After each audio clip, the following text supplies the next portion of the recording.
and also a trained sitar player. She is alumni from our English department, as already said, and she speaks on the sustainable development goals. I heartily welcome you, ma'am. Thank you. Thank you so much. Let me invite my senior, Ms. Anjali Paulos, our physics graduate from our college. She was the chairperson for the year 2014, also received the Student of the Year and Star of Excellence Award for the year 2014. She is currently working as a higher secondary teacher at Sri Sharada Vidyalaya Sainik School, Kaladi, Angamali. Very happy to welcome you, dear. Together with all equal importance, I wholeheartedly welcome Ms. Maya Lakshmi, President of the Alumni Association, all other alumni, executive members of the association, students, and all those who are attending the webinar. Welcome you all. There is something better than an excuse for your mistake, which is now you know how to stop it from happening again. Thank you, and once again, welcome you all. Thank you. Okay, so we all accept that welcome.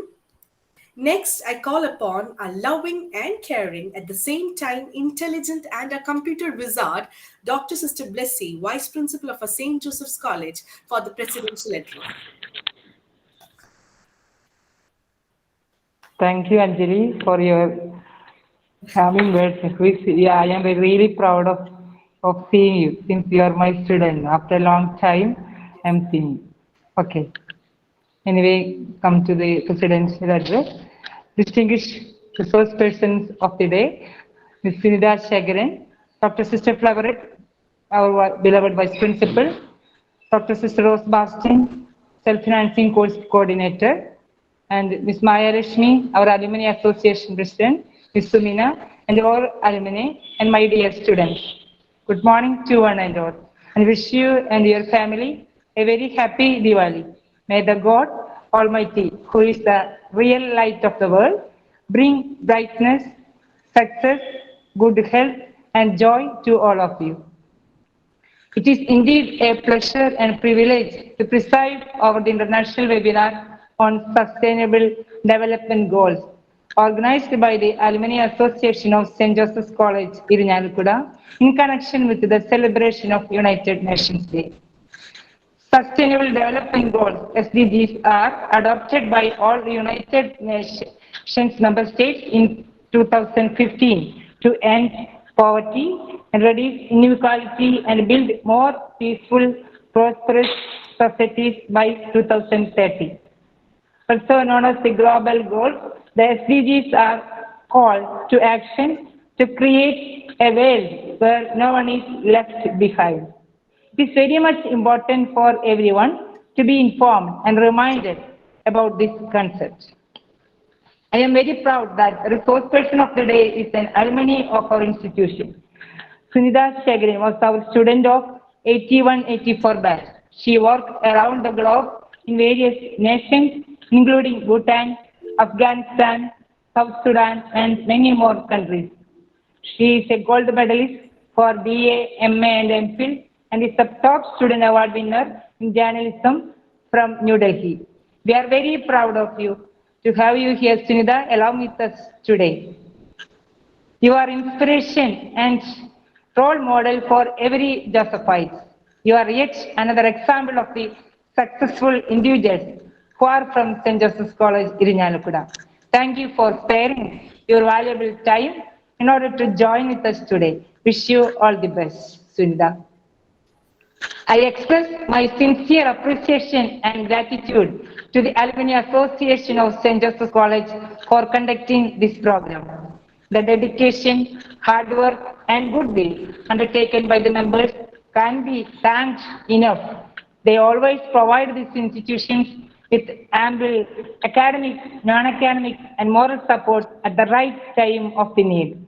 I have to specially mention the work of the teams under the leadership of our beloved Maya Lakshmi at the association level and Ms. Sumina at the college level. I appreciate the work of both the teams and also their joint and unified efforts.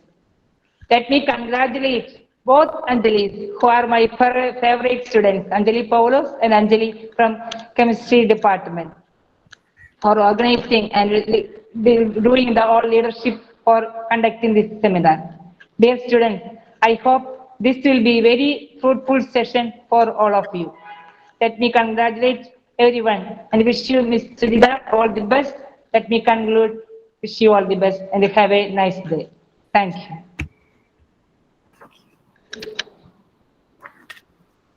Thank you, Sister Blessy.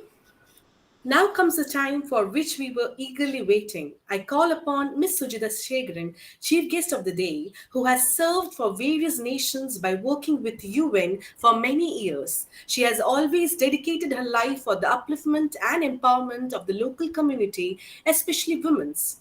I welcome her to enlighten all of us with the UN Sustainable Development Goals. We are eagerly waiting to hear from you, ma'am. Thank you so much. I hope I'm audible to everyone. Can you hear Yes, me? yes, yes. Yes, yes. Thank you so much. I'm really, really humbled by the words that you have spoken about me. I'm just part of you. I'm not so big or anybody. It's just that God's blessing has been on me.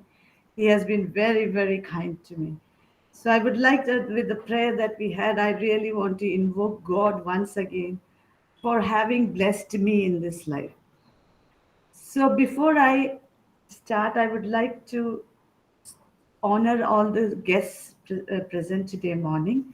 Reverend Vice Principal Sister Dr. Sister Blessy, the executive members of the Alumni Association, especially Maya Lakshmi, Miss Suma and others. All I don't remember know all the names, but all protocols are observed here. Everyone is being mentioned. I would also like to thank my teachers of the first batch of English literature. If you know, English literature BA started with our batch, so we are the first ones. So I would like to thank all my teachers, my professors, Mrs. Meenakshi Tampan, Mrs. Vimala Menon, Sister Mary Pastor, Mrs. Mary Antua, Miss Radha Muralidharan, Miss Anne Mary, Miss Rani Paul, and special mention to Miss Savitri Lakshmi. She was our global teacher. I mean, I never learned Malayalam. I always were in a Hindi class, but I always loved Miss Savitri Lakshmi. So special mention to her. So if I can start today by saying Happy Diwali to you, because today is a day when darkness is conquered by light, evil is conquered by goodness, and we celebrate it as the light festival of light. So happy Diwali to everybody. And also it coincides this year with 24th October, which is the UN Day. And so happy birthday, UN. It is the 77th year of the United Nations came to exist. And this is the year when the UN Charter was adopted. And 50 members, only 50 members in 1945, got together and formed the United Nations, the so-called United Nations, and adopted something called United Nations Charter to bring peace, prosperity, and human rights to the world. And now look at how we are. Have we achieved peace? Have we achieved prosperity? Have we achieved the human rights? So we see that the world is no better than what it was in 1945. And that is the reason why we said that we need to do something more. There's a call for action. And if I may quote our second United Nations Secretary General, Mr. Dag Hammarskjöld, he was from Sweden. He said that the UN was not created to take mankind from heaven, but it was created to save humanity from hell. And those words still ring in our ears because we see that the world has not changed for better. The world has not come out of the hellish situation that it was after the World War II. It is still being created, man made, natural, all kinds of disasters are happening in the world. So this is why we came for this action, call for action called SDGs, or Agenda 2030 for Sustainable Development. What they said is for 70 years, people and planet have suffered. Sorry. And we have to have something more than what we say that it is just peace, just lip services. It's just not enough to just speak about it and just go about it, ignoring what is happening around us. So there was a call for this development, which is wholesome, which is holistic. Why is because absence of or poverty or absence of prosperity does not mean that you are rich. We have to have a multi-dimensional development. The poverty reduction should be multi-dimensional, which means that it has to, if someone has got no cash, this is not just the not poor. If someone does not have shelter, if does not have education, does not have a job for livelihoods, these are all poverty. So we need to work on a multi-dimensional level to bring development to all. And this is, as somebody quoted here, is leaving no one behind and to reach and reaching the farthest first. That is our motto for the United Nations. Very briefly telling about the United Nations, we are we were formed. UN was formed in 1945, but we have expanded our family. It was 50 members.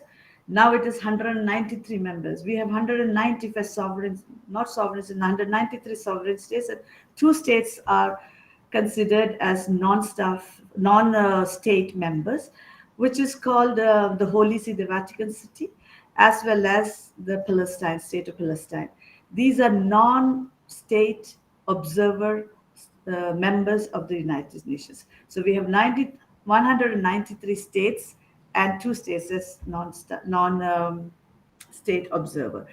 And also the United Nations as a family has also expanded.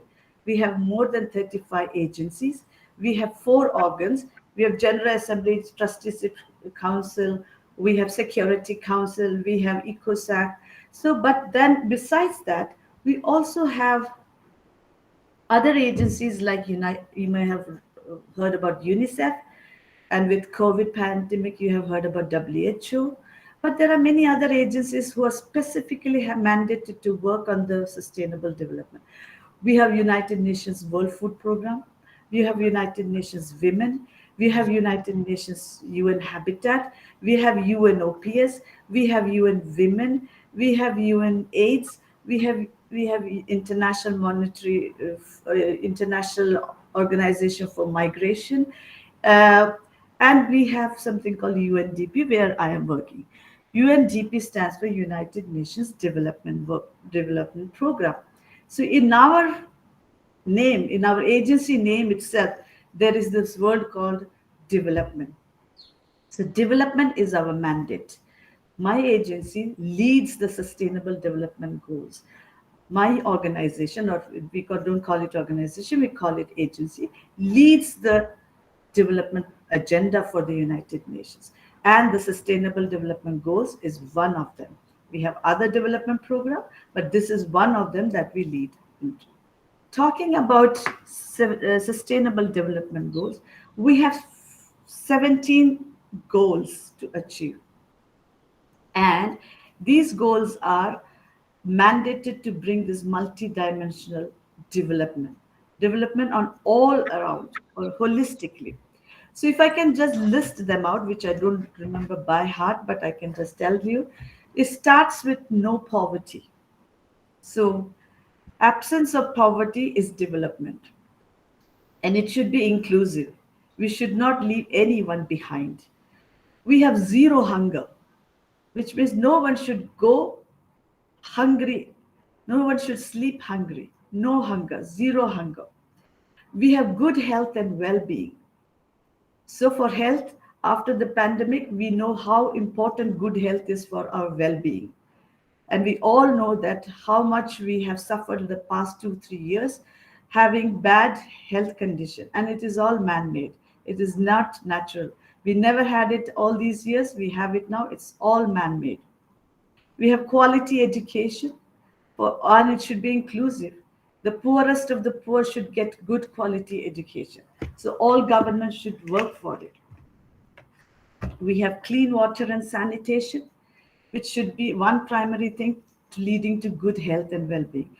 Good water and sanitation leads to, so we see that wherever there is pandemic, wherever there is war, there is water shortage, and we have cholera and other things. So clean water is very important. Sanitation is very important for our well-being. Affordable and clean energy. Now, moving from our physical being to our surroundings, to what we are doing is clean, affordable and clean energy. We are using energy for our many purposes, for many things, but it should be clean. It should be renewable. It should be affordable, and everyone should have access to energy. And to get on all this, we need to have a decent work and economic, and we should lead to economic growth, not just ourselves, to the community, to the state, to the nation, and globally. We have industry, innovation, and infrastructure, which is the ninth goal. We have reduced inequalities, because the inequality is pandemic here. We have more rich people. We have a number of rich people who are controlling the wealth of this nation. So we have to remove inequality so that it is fair and equitable distribution of wealth. We have sustainable cities and communities. So its development does not mean that we forget our surroundings, our cities, our nation. So we need to be sustainable, and these cities should have sustainable development plans so that we can hand it over to the next generation. We need to have responsible consumption and production. So agriculture, manufacturing, everything should be responsible, not just at the cost of someone else or at the cost of our nature, at the cost of our environment. And so it leads to climate action. So we see what's going on in Pakistan, we see what is going on in other regions in the US, and even in our country, where we have seasonal changes, rain at no time, sunshine at no time. All these things are climate changes happening. And as we speak today in climate action, today we speak, there is something called COP27 that is going to start very shortly in Egypt. It is called COP27 for action against climate change. So it's happening in Egypt from November 8th to November 18th. So if you are all open to these news and the events that are unfolding there, please join and see what is going on. What are the policy changes that are happening? We're going beyond the climate change is life underwater. So we are overfishing our marines. We are over eating. Consumption is so heavy. We are doing our marine life is depleted. Our coral reefs are dying. So this is all the life underwater is another world. We need to protect them. We need to make sure that they are sustainable. That the life underwater is there to have balance in nature. So that is very important. And then life on land, the forest, the environment, the land that we cultivate, all need to be conserved, preserved, and we need to see that they are sustainable for the next generation. And above all of this is peace, justice, and strong institutions. So we need to have good governments. We need to have good institutions. We need to have peace in the world. We need to bring justice to the world so that those who have not received, or those who are suffering, those who have been um taken away from their rights, are given justice. And in order to bring all of this together, we have the 17th goal, which is called global partnership for the goals. And global partnership does not start with just the leaders, just the government, just the donors, just the developed world. It's all of us. We are all party to that. We are all have to partner with each other to get to reach these goals. And these goals are for only to be reached within next 8 years, 2030. So our SDG goal is called Agenda 2030. It was adopted in 2015 by a group of nations coming together, and in they sat together and said that we need to go beyond what we are thinking. We need to think about the future. And this 2030 has, and these goals need to have a time frame, because any goal, any planning needs to be smart. It should be time bound. So they gave themselves 15 years, because before SDG, there was a predecessor to SDG called MDGs, Millennium Development Goals. In 2000, everybody got together saying, we are entering into a new millennium. Let's have development goals. But that was very focused to poverty reduction and equality. And then they had a review of these MDGs in 2015, and they saw that this is not enough. We need to do more about. MDGs were only 8 goals, but SDGs are double of that plus one, 17 goals. So this then they adopted in 2015 SDGs, so that we have more effort towards. So it's just not work. There are actions that are attached to this one. So all nations have signed on this, agreed to have these sustainable development goals and work towards that. So some are ahead of us, some are behind us, but we all need to review these SDGs when we reach 2030. How much have we arrived? How much have we achieved during this? To run up to these SDGs, we had several other actions. It started in 1992, and these shared goals, which we started, this the first thing they said that we have to protect our planet, we need to protect our people, and these are all interrelated. So in 1992, there was something called Earth Summit, which was held in Rio de Janeiro, in Brazil, and they adopted something called Agenda 2021. And this was for saving human lives and, as I said, human lives and environment. Very focused to environment and poverty reduction and saving human lives. But they said that's not enough. In environment is not. We need to think about some other goals, like for instance gender, like for instance poverty reduction, no hunger. So then in 2000, 8 years later, they started the MDGs. And in 2002, they had a World Summit for Sustainable Development. That is where, in Joburg, that is where the thought about sustainable development coined, the word called sustainable development coined. And people agreed that the nations and the member states agreed that we need to have just not development, but that the development that is sustainable, that is for the next generation, that we hand over the legacy to the other one. Just as somebody quoted Mahatma Gandhi ji, and that is what how true it is.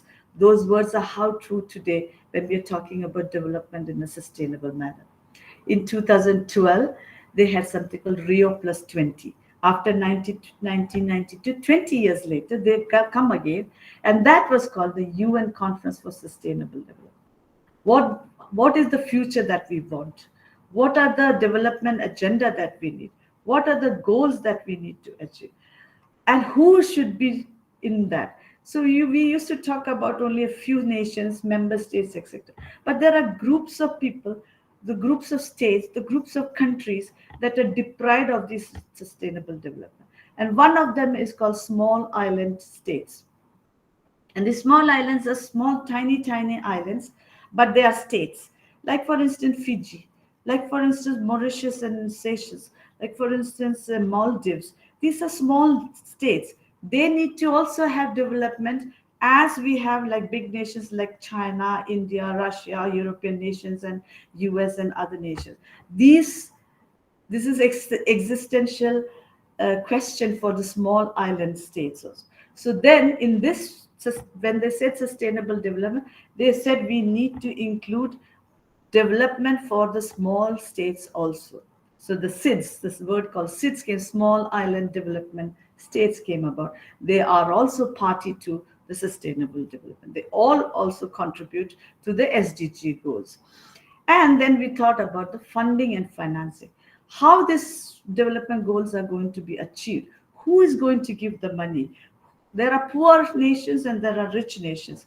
There are poor people and there are rich people. There is private sector and there is public sector. There is government and then there are communities. So how are we going to bring all of them together? So this is what we have decided in the UN Conference for Sustainable Development. How do we fund? How do we bring resources to bring this development? So there were policies, there were actions agreed. Then in 2015, they actually came about this SDG 17 goals. So today we are at halfway mark is over. We have only 8 years more to achieve the sustainable development.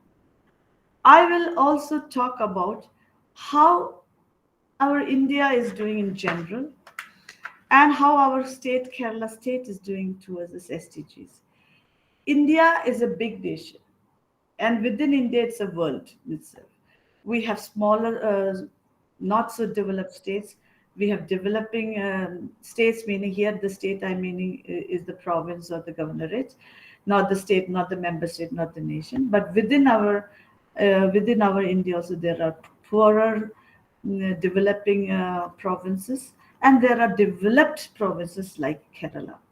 So recently there was a global multidimensional poverty index was published to see that how we are doing on all the dimensions of poverty, which is food, health, shelter, education, livelihoods, everything. And to our dismay, we found that India is not doing so well. It was ranked 101 last time when we had the multidimensional poverty index. Today it is on 107, and this we can blame it on COVID for to some extent, but we have to take ownership for our poor performance. We need to do much more if we have to be a global force, global influence. We need to do more than what we are doing now, and we meaning we all. It's just not the government or the leaders or the state apparatus. It's all of us, the people of India, need to do more to bring global poverty to India, poverty in India to a lower level. So we are a very well established, very well known power in the world. Why don't we do it also in the multidimensional poverty level? But Kerala is doing very well. Kerala is in the sense that it is in the social indicators in that which we call the Human Development Index. We are doing very well. We are at par with the European nations, and this is what we are called the Kerala model. And Kerala model is sustainable, is developing, and it is also reaching out to the people. So it's a people's program that we are doing in Kerala, and that is why we have to also be proud of our state, saying that we are contributing in a very forceful way to the SDGs, because the motto of this Kerala government is to improve the quality of the people of Kerala to the level of Nordic countries. And who are the Nordic countries? Sweden, Denmark, Norway, Finland. These countries are at a very high development index, and Kerala is striving to reach to that development. Development means social, economic, and well-being of the people. And this is called the Perspective Plan of Kerala, KPP. And there are 50 policies within the Kerala government's development plan that has got different categories: how to improve agriculture, how to improve health, how to improve the socio-economic pattern in Kerala. All this, if we go back to the plan of Kerala government, there are 50 policies that are being rolled out: infrastructure development, all the highways that we are building, all the tourism that we are managing and improving. It all adds up to the development program plan of Kerala. And if I just can quote a few statistics, is that our population in Kerala is below 0.71%. And that means we are doing very well in the poverty index. Our human development index is 0.779 high in 2018, which means SDI, we are doing very, very well. And our unemployment is at a 5.8%. Unemployment has been an issue with Kerala because our population is very large. And our population being large, we don't have enough industry, we do not have enough job opportunities, but we are innovative, we are creative, we are making our space in our own way over the world. If you will believe me, I am staying in a place called Iraq. If you have heard, Iraq is considered to be very dangerous place on earth. Believe me, danger rests in our heart, not in our mind, not physically. If you come to where I'm staying, we have 500 Malayalis in Erbil where I'm staying. So we had a very good Onam celebrations. We are going to have a Diwali celebrations on Friday, which means we are doing well. And this is what we said, that when job opportunities are not within our reach, we reach out to the world to get jobs to us. So this is how we have been doing. So Kerala, commend us, we are doing well, but we need to do more to come to the level of the Nordic countries, because it's not that just having 0 point some percentage for poverty or HDI index is high. No, we need to have, this is where we say we don't stop here. It should be sustainable. It should continue. It should go on. The growth should go on in all levels. Um, I just want to pause here and ask all of you, saying, what are you willing to sacrifice today for the sustainable development of tomorrow? What are you waiting for? I have to say that we all have a role to play. You have to pause, you have to think in the race for whatever to achieve. We need to stop and say, what am I reaching out? What am I going to give to my next generation? What am I willing to sacrifice for tomorrow? Why should I wait now? So please think, you take this message that we all have a role to play in the sustainable development. We all should be willing to sacrifice something today for tomorrow's growth, because it is part of humanity that makes miracle. Miracle doesn't happen just like that. We need to have some effort towards that one. So let us join today to do our bit and to do our best to make our people and our planet sustainable for the future generation. Our current Secretary General, Antonio Guterres, said, end the senseless and disastrous war now. Unleash a renewable energy revolution now. Invest in people and build a new social contract now.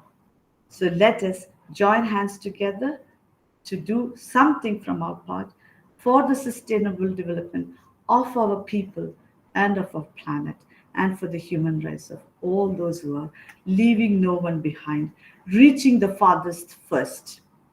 Thank you.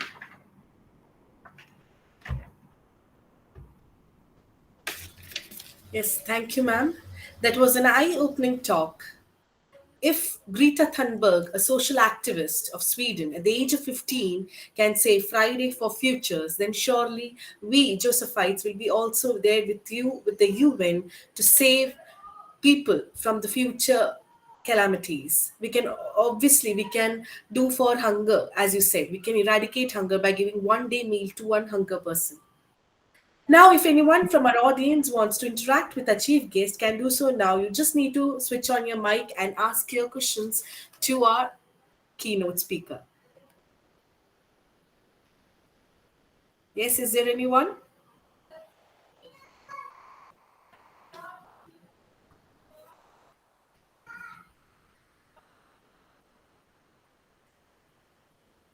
So can we move forward, ma'am? Yes, please go ahead. Please go ahead. If there are no questions, they are all pausing and reflecting. So I think they need time to reflect for themselves for tomorrow. So please carry on. No, Maya Lakshmi ma'am has raised her hand. Yes. Yeah, it's rather a personal question. Still, like you have worked in different places like Bhutan, Afghanistan, Rwanda, Zimbabwe, etc., etc. So, where did you find it more challenging? Or I think, yeah, that's Okay. my. Okay. We need to define challenges also. What do you mean by challenge? Maybe not challenging for me also. But what happens is that because we work for development of the countries, we do not go into this posh cities where everything is available, and we do not. We go into, as we said, to the poorest nation first, where it is conflict, where it is recovery is happening, where there are things that needs to be attended to in an emergency mode. So if you see the list of countries that I've seen, I've worked in. Currently, I'm working Iraq. Iraq is good. It is now development because we did a lot of development stabilization work. We built roads, dams, culverts, bridges, hospitals, schools. We did all of that. We are also now building the capacity of the government. We are doing elections. We are doing training the parliamentarians, and all of the soft skills also we are doing. But I started my career with Bhutan, which is a small country. If you know it, we all know, Indians all know where Bhutan is. So Bhutan is considered to be, where we talk about GDP, Bhutan talks about GNP, which is gross national happiness, no, GNH, gross national happiness. So we talk about GDP, GNP, and all, but Bhutan talks about gross national happiness. So how people are happy in that country. So I started from a very good country, mountainous, beautiful, but challenge-wise, it's environmental issues there that is more challenging. Then moving on, I went to Afghanistan, and Afghanistan is where we started, like, what challenge means, how to work in a country which is devastated by war, where people are so poor that they do not have the next meal, they do not know what will be the next meal. So those are the conditions of the people. So when you look at those people living in that condition, our challenge becomes very less. Our personal discomfort becomes very small in front of them.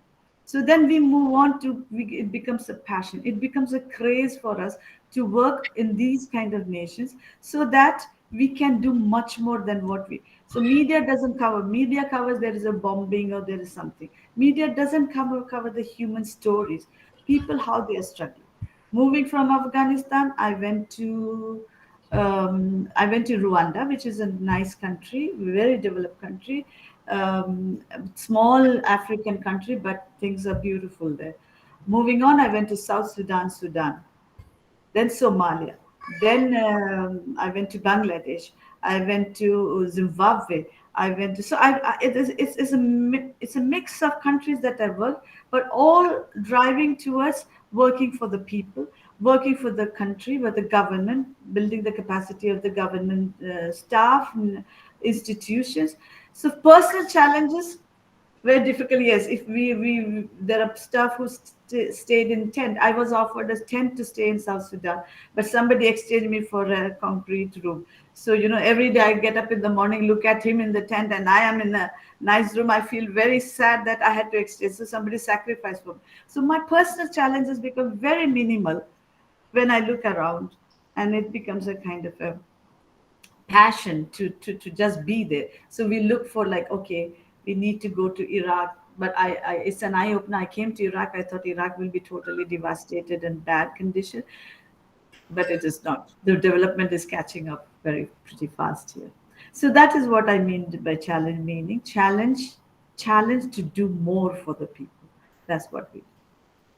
Okay, got Thank it. you. Thank you. Anyone else? Jisha, have you raised a hand to ask question?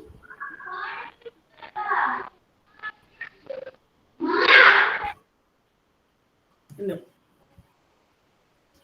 Yes, so ma'am, Sujitha ma'am, I also want to ask a question that, as in media, we see the plight of women is very worst in Afghanistan right now because of Taliban.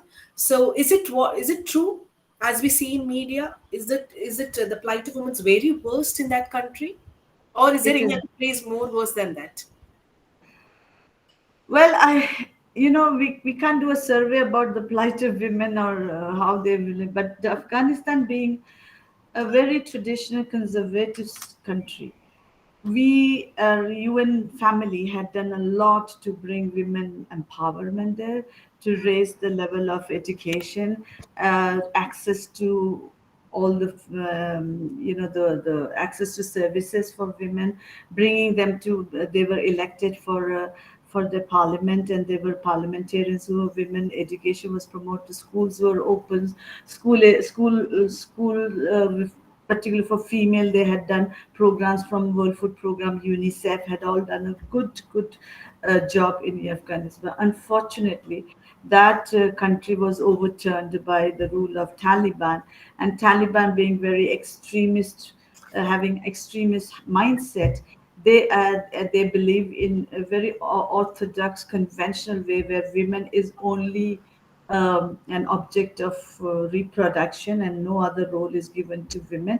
So they have started closing down all schools and education centers. Women are not allowed to come to offices. They have to wear the parda. They have to be accompanied by a male family member to go out and to mingle with in public places.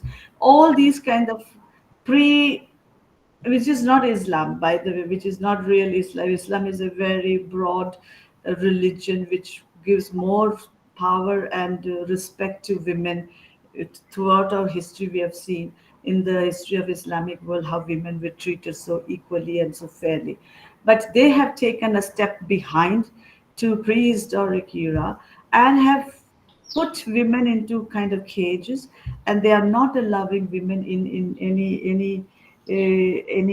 any of the development arena. So yes, true, media is showing something, but also you need to also see that media to totally looking at only one media or one story is not enough. You have to listen to several stories, and you need to also do your own analysis and reading as well. So please do not just look at the stories that are coming out of your TV box. Also do additional reading, also do additional research to understand the female the gender empowerment, because our fifth goal in SDG is gender equality, inclusiveness, to bring all of them at the same time. So yes, a yes and no in Afghanistan is bad, in some other countries also bad, but we are doing, in other countries we have a role to play, and here also in Afghanistan we are doing much to bring gender to the level of development that they deserve. I hope I answered your question. Yes, ma'am. Yes, ma'am. Sister Thank you. Blessy, Thank you. hi, this is Jisha here. I'm sorry of the bad connectivity, I could not respond then. Uh, my question is for Sujita ma'am. I'm sure your fellow beings are really impressed and enamored to see you in such a great position. How can these young girls aspire to be in UNDP or UNICEF, or as a matter of fact any of the UN bodies, if they aspire to be in that position? What should they do?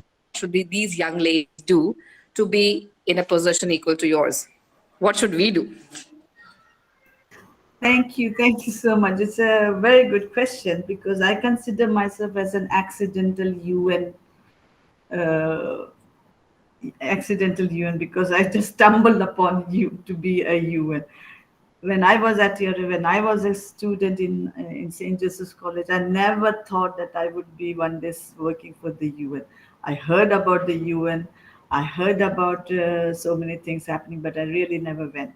My passion was to be like my professors, to be like my mom, like Meenakshi Tampan or Vimala Menon or Miss Radha Murlidhar. So my passion was to become like my teachers, because they were my role models, my idols. So I started my career as a professor. I started teaching English. I did my MA MPhil, uh, and then I started teaching in a college in Udaipur, because I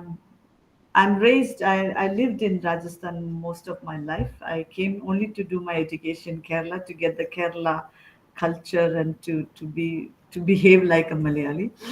So when I came here, it is a wonderful experience to be in St. Joseph's College. This is my family. I always consider St. Joseph as my place where I learned a lot from my teachers. So there I go, and then I suddenly decide to do journalism in my thing. So, I stumbled upon people, they guided me to become the UN. I interviewed one Malayali called Mr. Rajiv Pillai. He was at that time UNDP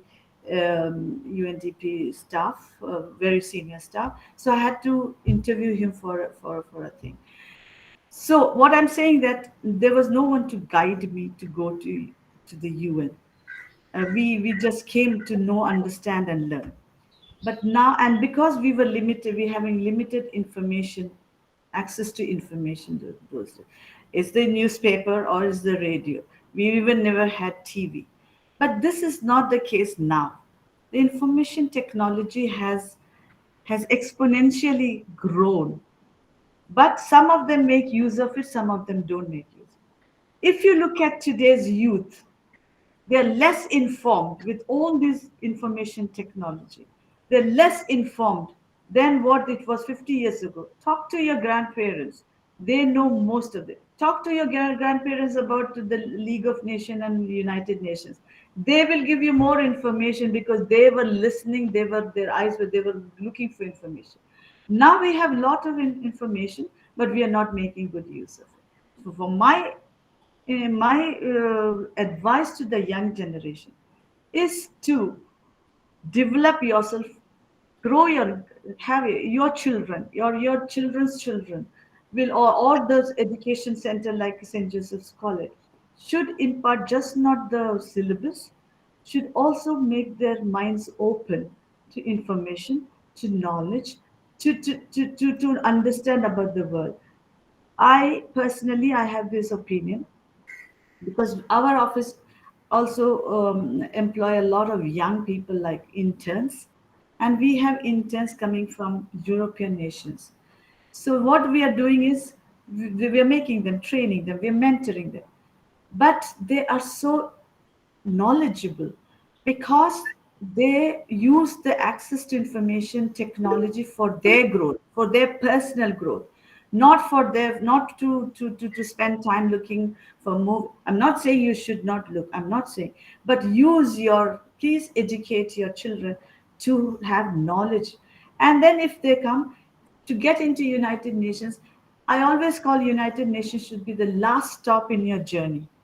It should not be your first journey in your career, because you need to understand and grow from the beginning to reach to a major, because we are kind of, after that you don't want to get out of the walls, beyond the walls of the United Nations, because you are very comfortable, you have a job to do, you are respectable, you are in a reputable organization. But in order to learn and grow, you need to start at the grassroots level. There are numerous NGOs who are working in for development. There are government institutions working for. There are projects that are going. So start. Everybody should have a passion to contribute, passion to work, passion to. It's just they're all looking for four-figure salaries. What is your pay package? What is your remuneration at the end of the day? That doesn't mean that you are growing. Your paycheck may grow, but you're not growing in terms of your knowledge, your experience, yours. So all my, or in all good heart, I'm telling the youth to acquire knowledge, to acquire skills, to learn, to get experience, roll up your sleeve, get to work. Not just the money that matters in the world, you'll get money one day or the other, but there should be a fulfillment in what you're doing. You will slowly, the doors will open for you, and you will slowly reach to the portals of United Nations. And it's not like me being picked up and put somewhere. It's like way to contribute. Of course, there are a lot of youth programs in our United Nations, and with the help of Maya Lakshmi and Miss Amina and all, I can pass on this information which can be disseminated for the staff. But for that to get in there to the youth program, it's not enough that you know your books and your curriculum. You need to know much more than that. So you need to have worldwide knowledge. Keep your eyes and ears open. Get information, not just about your state or your region or your country, globally what is happening, the international relations, the international development, all of this has to be there. I hope I answered my question, Yeah, Jisha. thank you, ma'am. Thank you so much. Thank you, ma'am. It was a motivational one for, especially for like me, who have just started our careers. Uh, I think so. The time is almost about to finish. Yes, my Lakshmi ma'am. Yeah. Yes. Yes. Okay. Now I call upon our active and cheerful lady, Maya Lakshmi, President of Alumni Association, who has always strived to strengthen and uplift the fame of St. Joseph's College through various programs of Alumni Association. I welcome her to deliver the vote of thanks. At the same time, a feedback form has been given in chat message. You can please register your attendance there. Thank you. Thank you, Uh, Anjali. Before the vote of thanks is addressed, I just really want to thank all of you, the audience, for listening to me so patiently. I'm sure there may be many more questions. If there are any questions coming to me, they can send to Maya Lakshmi. I will try to answer most of them. Maya Lakshmi has got my email address. So if anyone has got to know more about the UN or the SDGs or any of the related topics, please feel free, because I want to keep this interaction alive, just not to end by today's one little 15 minutes talk doesn't mean that it ends here. If anyone wants to know more, please leave your questions or your queries with Maya Lakshmi and the team there, and I can address them gradually. And number two, I want to thank all of you, especially the executive members of the Alumni Association, and Maya Lakshmi has been fabulous in chasing me. I think for more than a year, she has been chasing me to give this, to Yes. have this occasion. So thank you so much, and thank you to Sister Blessy and the team in St. Joseph's. It's like my home. I would come and visit you to meet you in person, so that you can not just see virtually, you can see me, because I come pretty often to India. So thank you so much. Please carry on. Yeah. Definitely, I'll pass on if there is any query regarding this. Now, coming to the vote of thanks, Honorable Dr. Sister Bessie, the Vice Principal, Dr. Sister Rose Bastin, and all other nun sisters, teachers, and the very distinguished keynote speakers, Sujitha Sekharan, and all those who are present here today. Wish you all a very happy Diwali and United Nations Day. Secure our blue planet's beauty and bounty for the present and future generations, and respect our earth and its life with all its diversity. I've been listening to the talk from the very beginning with great curiosity. And SDG, Sustainable Development Goals, is a very vast subject. You can talk for days and days on this topic. You can't put it in a nutshell, especially in an hour span. But today, our resource person, Ms. Sujitha Sekharan, has briefed it so well and presented it very comprehensively. And I'm very happy that she placed India in line with China and European nations while talking about this development index. And she vouchsafed the Kerala model also. I'm very happy about that. Now, today, it being the United Nations Day and Diwali, Ms. Sujitha Sekharan has been very busy all these days, especially today. She has to attend many programs and functions. Still, she found out time from her busy schedule to come and join us and inspire our students and enlighten our students with this topic. We are so happy about it, and Alumni Association is so proud to have one of its prestigious alumni on this platform to talk about this most suitable subject on this day, on this particular day. We have got the right, authentic person to talk about it. So, on behalf of the Alumni Association, with immense pleasure, with great sense of gratitude, I thank you greatly, ma'am, Sujita ma'am. Very happy to hear you. Thank you. Okay. Same here. Thank you. Okay. And I'm actually short of words to say thank you. And also, I've got a lot to talk to you regarding this subject, as well as, to know the person more, Yeah. maybe at a later time. Sure, sure. Anytime. Sure. We'll meet sometime. And I also take this opportunity to thank Dr. Sister Blessy for presiding over the function, Ms. Suma Radhakrishnan for rendering the beautiful prayer song, Ms. Anjali for the welcome note, and Ms. Anjali Paulos for the anchoring, and all the executive members and other students and all teachers who are currently working, and the retired staff, if any one of them was attending it, and all those who attended the seminar and made it a grand success. Thank you all once again. Have a great day ahead. Thank you. Thank you so Thank much. you. Thank Thank you. you, Sujitha.